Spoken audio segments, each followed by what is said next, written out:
संसदेच्या पावसाळी अधिवेशनाचं कुठल्याही चर्चेविना आणि केंद्रीय गृहमंत्र्यांच्या निवेदनाशिवायच संपलेलं आहे। जवळपास 4 आठवड्याच्या या अधिवेशनात केवळ 17.5 तासच कामकाज झालं। दिल्लीतील जेनझी आंदोलनावर झालेला लाठीचार्ज, मोदी शहांच्या गैरहजेरीवरून विरोधकांनी आक्रमक पवित्रा स्वीकारल्यानं अधिवेशनात कुठलीच चर्चा झाली नाही। पण चर्चेविना झालेल्या अधिवेशनात जनतेच्या 175 कोटी रुपयांचा चुराडा मात्र झालेला आहे। काय घडलंय या अधिवेशनादरम्यान पाहूया।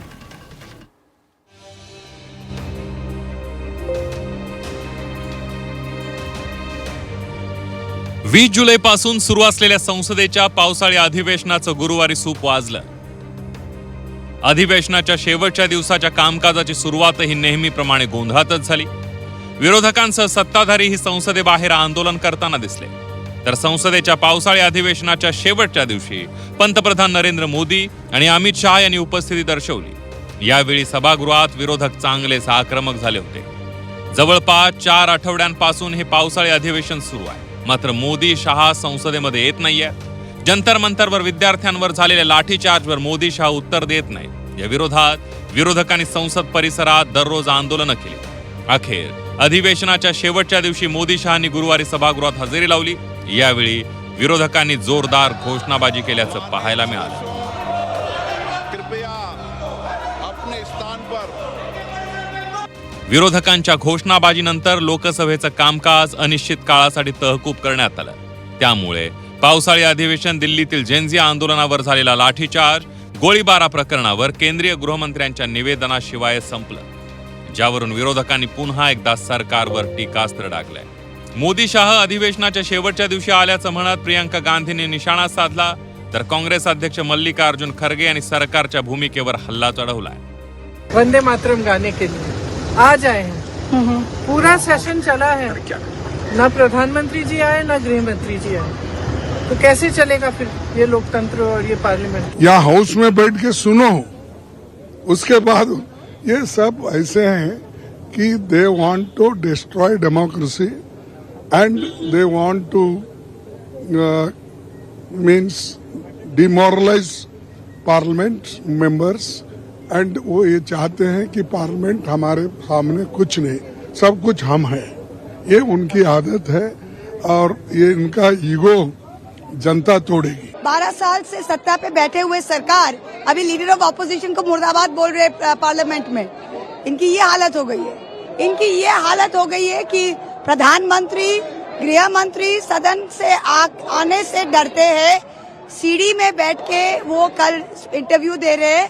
प्रधानमंत्री का तो कोई नाम निशाना नहीं है पूरा सेशन में। आज आखिरी दिन है और सत्ता पक्ष ट्रेजरी बेंच की ये हालत हो गई है कि हमसे कंपटीशन करने वो आज सीढ़ी पे उतर आए। चर्चा आणि निवेदनाशिवायच संसदेचं पावसाळी अधिवेशन संपल्यानं जनतेच्या 175 कोटी रुपयांचा चुराडा झालाय। 20 जुलै ते 13 ऑगस्ट दरम्यान संसदेचं पावसाळी अधिवेशन झालं। या 24 दिवसांच्या अधिवेशनात लोकसभेच्या 19 बैठका झाल्या। या 19 बैठकांमध्ये 114 तासांचं कामकाज होणं गरजेचं होतं, पण पंतप्रधान गृहमंत्र्यांच्या अनुपस्थितीवरून झालेल्या गोंधळात कामकाज झालंच नाही। केवळ 17 तास 30 मिनिटांचं कामकाजच या अधिवेशनात झालं, म्हणजे अंदाजे 96 तास 30 मिनिटांच्या कामकाजावर पाणी फिरलं। पंतप्रधान नरेंद्र मोदी आणि अमित शहा अखेरच्या दिवसांच्या कामकाजात भाग घेण्यासाठी लोकसभेमध्ये उपस्थित राहिले असताना विरोधकांनी जोरदार हंगामा केला। त्यामुळे कामकाज करणं कठीण झालं। त्यामुळे लोकसभा अध्यक्षांनी शेवटच्या दिवसाचं कामकाज अनिश्चित काळासाठी स्थगित केलं। त्यामुळे अमित शहा यांच्या निवेदनाशिवायच अधिवेशनाचं सूप वाजलं। यावरून सत्ताधाऱ्यांनी विरोधकांवर टीका केल्याचं पाहायला मिळालं। मुख्यमंत्री देवेंद्र फडणवीस यांनी विरोधी पक्ष पळपुटे असल्याची टीका केली, तर खासदार विनोद तावडे यांनी विरोधकांच्या कृतीचा निषेध केला। पक्षामध्ये संसद फेस करायची हिंमत नाही।